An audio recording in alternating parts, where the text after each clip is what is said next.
want to keep our vibes. We'll teach you all you wanna know. Come with us.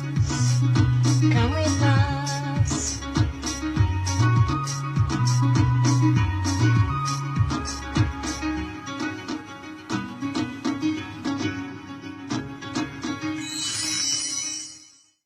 Story time with Siziba.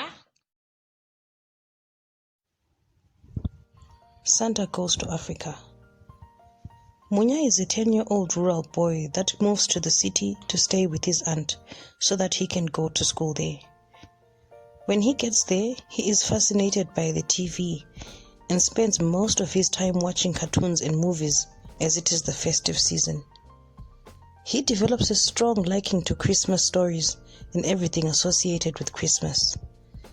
His aunt does not like the fact that he is spending his time indoors and encourages him to go to the local playground and make some new friends his age.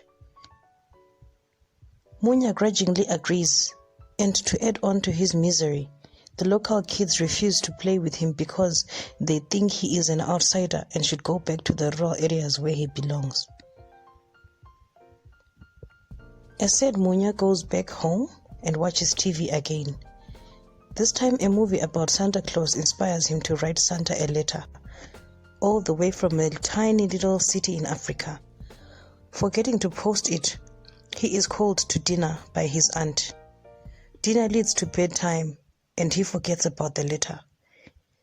The next morning, his Aunt Happiness sends Munya to the spaza to buy bread and milk for breakfast, and Munya rushes out of the house still wearing yesterday's clothes. When Munya runs past the playground, Santa's letter falls out of the pocket. On his way back home, he notices the local kids are already by the playground huddled together in a group. When they begin to make fun of him and call him silly for believing in make-believe things such as Santa Claus, Munya begins to cry and snatches his letter and runs the rest of the way back home. At home, he refuses to eat, and when his aunt asks him why, his eyes are red and he shows her the letter, and Aunt Happiness laughs too and says the other kids were right because such things did not exist. That night, Munya cries himself to sleep whilst holding the letter to Santa. As he sleeps, something magical happens. The window blows open and the letter is swept away all the way to the North Pole, where Santa lives with his trusty helpers. At the North Pole, Santa and his elves are making last-minute preparations for Santa's Christmas Eve visits. Munya's letter comes to a stop at Santa's feet, and one of his elves picks it up and is about to crumple it up when Santa asks to see it. Santa decides it is important and he will make a stop at Munya's home to give him a Merry Christmas. With that, he leaves. Meanwhile, Munya is restless and is surprised when he wakes up to an open window. After closing his window, he realizes he cannot find his letter. With hope, he decides to leave Santa a good old African snack of maheo, mealie meal muffins, and a fresh maize cob.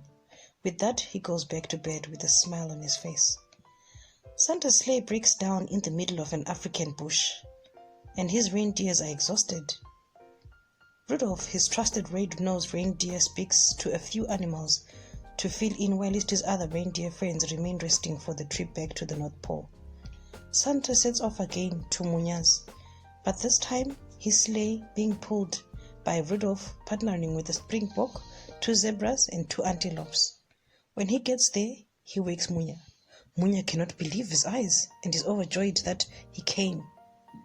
Santa asks Munya to join him as they deliver presents all over Africa. As morning is about to arrive and they approach Munya's city again, Santa decides to turn on his snow machine so that he gives Munya a proper Christmas experience. Santa gives him a warm blanket and begins to chant his famous slogan, "Merry Christmas, ho ho ho." People look out their windows in admiration and surprise. Some coming out with their blankets wrapped around, others wearing big bags as jackets to keep warm. It is the first time everyone had seen snow, let alone Santa. Everyone now believes Even the kids by the playground who had refused to play with Munya are looking on with envy as Santa and Munya land on the ground. Santa asks Munya if those are his friends so that he can give them a ride on the sleigh. Munya hesitates and the other kids hold their breaths in fear with apologies written all over their faces. Munya nods and smiles, and everyone smiles as their kids rush to Santa and their friend Munya. The end. Written by Fortune Tazivinga Siziba.